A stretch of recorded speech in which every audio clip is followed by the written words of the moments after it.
Hey guys, I actually started to record this video yesterday morning, and it was kind of windy out, and I just didn't have my right train of thought. But it's been a while since I've posted. I think it was May of last year. Anyways, I just thought that it's been almost a year, and it was May of last year that I posted, and it's now the middle of April 2023, and I just wanted to give everybody a little bit of a life update and maybe share what some of my goals are moving forward. It's been an extremely wild year. I'm trying to keep this very simple. I'm just going to record it on my phone, no fancy editing, in as few clips as possible, so that I actually succeed at getting the video posted. So what happened last year with the start of this garden is I planted a whole lot of things that weren't really sustainable, I guess you could say. A lot of fun things like red noodle beans, cucumber melons. Would you like to come say hello? Sure. Oh. Hi. What are you going to do? Huh? What are you going to do? Gonna see you here. Oh, okay. Come on, you can sit with me. Ellie wants to be with me too. So, getting back to the garden that we put in last year, it was just a lot of non-sustainable type things,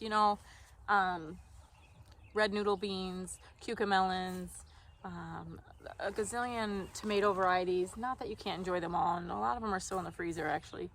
But I didn't plant like tried and true things. I did like one round of cucumbers, and I made some pickles, and my family's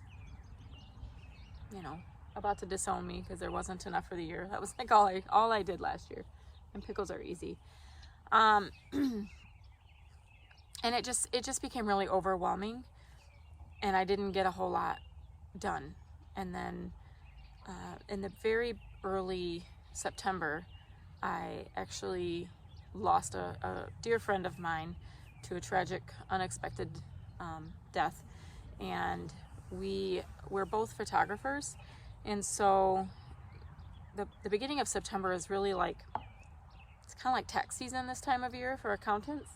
It's like the beginning of the busiest time of year for photographers. Like, it's fall pictures, everybody loves the fall colors, it's Christmas, people want holiday cards. And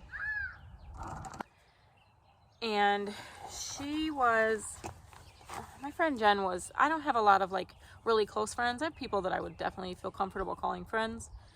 But like those people, like your people, your tribe, your just small knit of people, I don't really have those.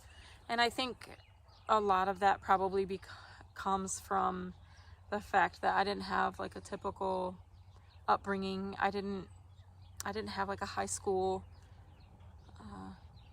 season in high school. I was a very young mom, dropped out of school, later went back, got my nursing degree.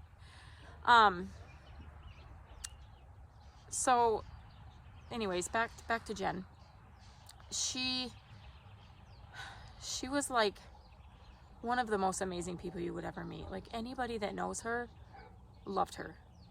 She was a self-proclaimed hot mess, as one of her actual really best friends described. Like, Jen would open the car door and her whole life would fall out.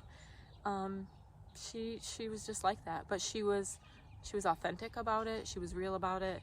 She loved without boundaries, and I really miss her. So the only way I knew how to help was to step up and tell her husband, she has 3 young girls, that she left behind. So I committed to her husband to fulfill the work that she left behind.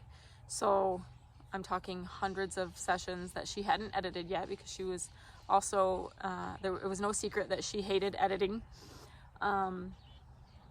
as well as fulfilling the sessions that she had already scheduled. Now, her and her husband are both self-employed. They're entrepreneurs and very, very amazing people and very busy. And I was just like, you know, this will help me grieve her. I don't usually take death like super hard. Like, I just accept that dying is a part of life, but at the same time, she was so young. And I have just wrestled with it all this time. And I don't want to go on and on, but here we are 6 months later. I'm actually still shooting some of her sessions, like her 1-year-old, you know, we both did newborns and babies, and so like some of those grow out sessions, and even her editing. I'm still doing editing. I had to start from scratch. I don't know what her organizational system was, but I basically started with raw files from her memory cards. And I'm still working on that stuff. And honestly, I feel like I'm to the point where it's almost inexcusable that those people haven't gotten their images. And I'll talk a little bit about why I think some of that has happened as I progress into the video as to why I haven't posted even to my own YouTube in a year. So, you know, we went through that very rough season of the fall, just carrying through that. And then the garden it just got left. I didn't do anything to prepare the soil here. I didn't do anything to prepare the spots. I didn't put any pots away. I mean, everything's broken. It's just a very, I come out here and I just see a sad, barren space. Like, even the strawberries look like they're struggling, and they're ever bearing. Like, usually by now they're already starting to look good. I don't know. As we enter, like, out of the fall into the winter, the holidays, you know, there's really not a lot going on a homestead. And then early March, I ended up in the hospital. So I've suffered from anemia for as long as I can remember. And I'll probably bore some of you with some medical talk. I feel like most people probably know what anemia is. It's basically your iron level, but it's also known as like your hemoglobin, which is your body's ability, like your blood's ability to carry the oxygen to the important parts of your body, like your brain and your organs. I have suffered from low numbers for as long as I can remember. I remember 30 years ago they were like, you need to take iron supplements, but I never really did. And then the beginning of March, I ended up with a horrible case of vertigo, and we just happened to randomly have insurance, which doesn't always happen in our house because my husband is contract-based kind of employee. And so landed myself in the hospital, which is very unlike us. I haven't had a primary doctor in years. And they found my iron level, my hemoglobin was in the 7s, which sure, it can be lower, but it's probably been that low for a very long time. So I feel like, you know, for months I've been noticing that my health was not as good. You know, I would tell my husband, oh, I'm just really tired. You know, I'd get to the end of the day and I would actually feel like when you have the flu, my body would ache. It would just hurt to touch my skin. I literally felt like I had a fever or the flu, and I didn't. But this was like almost every night. And then it progressively became, it would happen earlier in the day, because I'm not the type that sits around. I work hard a lot around the house. I'm constantly doing something. I'm constantly trying to run businesses. But I don't execute them well, which brings me back to kind of all goes together. So, you know, I'm like, oh, I want to post YouTube videos. And I do, like, it's like, it's in my passion. Like, there's things that you just want to do because it seems fun, but then there's things like you're passionate about. And I've been passionate about creating content for years before it became a thing. Like, before content creators became a thing, or probably even before YouTube became a thing. I've always loved writing. I had a blog that I allowed to, it got deleted, and it was just a personal blog just to share my random thoughts and stuff. Never became monetized or anything, because I feel like I'm just now recognizing that I have suffered with executive dysfunction. Now, if anybody has ever met my husband, they would know that he is like ADHD on steroids. Very, very high levels of executive dysfunction. Very ADHD, like very high intense personality. And I'm not saying anything about him that he doesn't know and that I wouldn't say to him. And so I think for all these years that I just thought I was the normal one because he is so extreme. But since I've just, this last 6 months, and maybe it was partially due to, losing Jen, that you're just like, not that hers was nothing that she could have prevented. She actually fell, and that's what caused her accident. She fell. So there wasn't anything that she could have done differently to take care of herself to prevent her injury. But it still hits you in some kind of way to like take better care of yourself. That you have small children you don't want to leave behind. I have grandchildren I don't want to leave behind. I'm supposed to outlive my husband because I'm way younger than him, even though he can run circles around me. And so I just kind of feel like I've been on this self-discovery of like becoming the best version of myself that I can be. And in the mix of all that, I ended up in the hospital with my low hemoglobin levels, all that. And I think I mentioned this before, but I've deleted a couple of clips. So if I'm repeating myself, I'm sorry. I haven't had a primary doctor in probably 10 or 15 years. Like, it's been a really long time.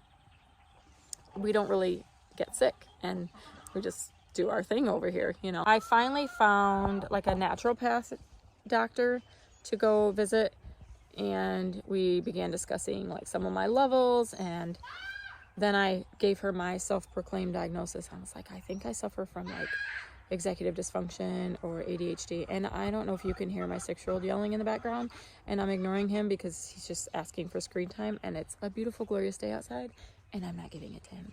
So there's that. Anyway, I began expressing all this to her, and she was like, well, before we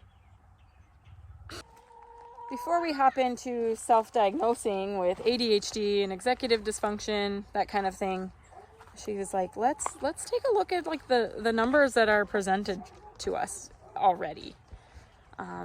She's like, you're running around with a hemoglobin of 7. She's like, that's literally 2/3 of your body's capacity, like 2/3 of your oxygen level. So you're missing a whole third of the oxygen that goes to your brain that would help with executive functioning and decision making and just task orientation and prioritizing, time management, that kind of stuff.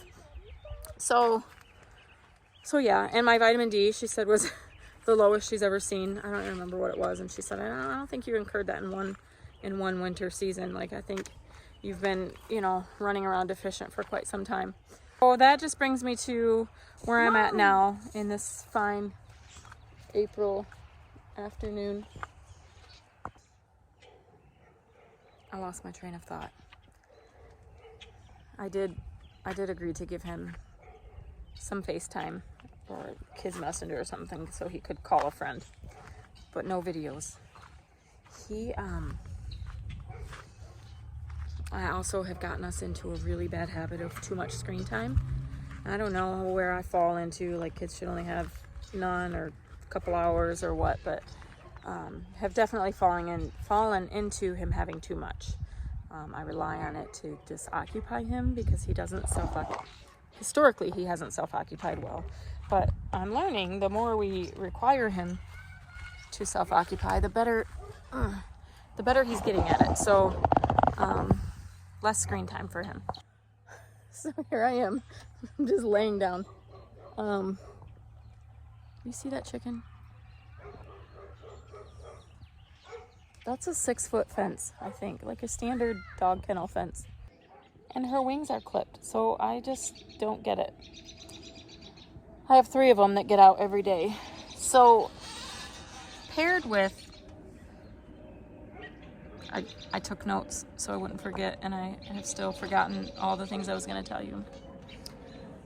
In addition to the rough fall season with photography and navigating all that and doing all those things, I had a really rough season here on the homestead as far as the animals go. We lost a handful of chickens to a predator. We lost all of our ducks. I had 4 ducks. And so I've committed this year, other than I will probably hatch out like 1 dozen eggs, see what comes of it, just to make up for the aging out hens. Like, we even lost our rooster, our beautiful, beautiful rooster. So we might hatch out some chicks just for the sake of it. But other than that, I'm committed to not adding anything to the homestead this year. We didn't have room for much, but I very easily would take on ducks or, something of that nature. And I just feel like I really need to focus on becoming the best version of myself and being better at task management, time management, and just really getting a grasp on what we already have, especially the garden space. That is more important to me. I'm already here in April. I haven't started any seeds, and because really, like, when everybody started is like I went into the hospital, and then I was still sick for a couple of weeks. I was in the hospital for 5 days. I got blood transfusions, some iron transfusions. They worked on trying to address my vertigo, and but even after I was discharged, I was dizzy for like another week, and that's like debilitating. I can be tired all my life. Like, I'll just push through. That's just how I've been. But when you literally can barely walk and you can't drive because the room is spinning, like, it literally felt like I just drank 1 too many. That's debilitating, and that's what I was finally like let my husband convince me to go get checked out. My goal is to really try to get a better tackle on this. That apple tree there, I'm telling you guys, Phil started to cut it down last year, and then I don't know if you remember, I'm sure I've posted it in the videos last year. It had poison ivy growing up it, and so we were gonna try to kind of wait. I don't want to put chemicals on it because that's like, I want to expand the garden space. I actually think we're gonna revamp the whole chicken run area. I feel like they don't need as much enclosed run space as they previously did because they can free range the yard. We've learned that Nala is super good with them. Like, she doesn't bother the chickens at all. And for the first 1.5 years, I didn't realize that. Like, we just kind of noticed that in the fall, I think. We started letting her out while the chickens were out, and it went really well. I know he's 6, but he keeps interrupting me. And then I keep losing my train of thought, which is why the list did no good. So where am I going with all of this? Just to kind of share what we've been doing the last year. Boyd and Whitney were still living with us when I was recording last winter. They finally were able to move into their house like the week before Christmas, just this past Christmas. So we're still recovering from all that. No, I'm just kidding. I actually really miss them. I love having the kids here. I do. It's like a catch-22. I love having a small house. And I also love having our children here. I just wish we had more space for them. So like a basement or something would be nice. Or more land to park their campers. I don't know. There's another one. Wings clipped. I don't get it. Phil says I need to clip them shorter. I said it's not how it works. Anyway, so moving forward, I was talking about the hospitalization. Took me a couple weeks to get resolved. See, all over the place. But I'm just going to say it's because my brain is oxygen deprived and we're working on that. I am taking supplements. My last iron level was like up to 10. Normal range is like 12 or 13, so I'm getting there. But I also had a surgical procedure on Monday. So to kind of help with some of that, I'll spare you all the boring details. I'm recovering well. I'm doing my best to try to rest. Of course, here in Michigan, it's been like a glorious 70 and 80 degrees all week. And I did get a little bit done yesterday. I did like a partial coop clean out just because it needed it so bad. I think last year we had like 20 something chickens. I like literally lost count last year. There were so many, and we're down to 12 or 13. So, I mean, I've lost like half my flock. It's fine for now. Like we have plenty, but I mean, I still have a few of the OGs in there. Like Lucy is still with us. She's almost, I think this will be fifth year. And then the two Polish hens, Minnie and Belle, they're just a year younger than Lucy. Lottie might be in there. All of the black chickens just started to blend together, so I don't actually know which one was Lottie, and she was one of the originals that came with Lucy. So they, they're not going to be laying eggs much longer, and not that I need a dozen eggs a day. It would be nice to sell some. But moving forward, as I continue to heal, I've just been doing a lot of my own research and reading and studying and watching like YouTubes on like retraining your brain and things like that. I'm just determined to become like the very best version of myself. I'm trying to hurry up because this kid keeps yelling Mom, and I literally asked him to stop interrupting me. He's just sitting on his trampoline. He don't need nothing. He probably just wants an app to be turned on.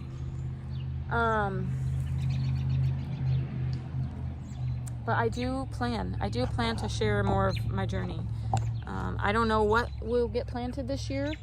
I maybe can direct sow some things next week when I'm feeling a little better, and then work with some local farmers to pick up some plants. I'm not going to stress that I didn't start any seeds this year. There's always time to learn and grow and make my waiting room my classroom. There he is, my little stinker butt who just can't leave Mommy alone. So that is kind of it in a nutshell. I probably have 11 more clips than I wanted to piece together, but that's okay. They should piece together fairly easily, and I hope I didn't ramble on too long. And I just want to thank you guys. If you've been hanging out for this last year, wondering if I'm ever going to post, I know there's been some comments in the past asking, and it's just been too much to like go in. Mom. So I just want to say thank you, and we will be seeing you guys very soon on the homestead. Matthias has his own little channel, and he's very proud that he has more subscribers than me, but mission on, man. We're gonna see who gets to 1K. We're gonna see who gets to 1K first. Okay, he's way cuter than me, so it might work out for him, but that's fine. If you want to learn about homeschooling and homesteading and how to be an actual hot mess and get life done, that's what we're gonna work on. That's what we're gonna work on around here. So thanks for hanging out with us, you guys, and don't forget to stay humble. Love you.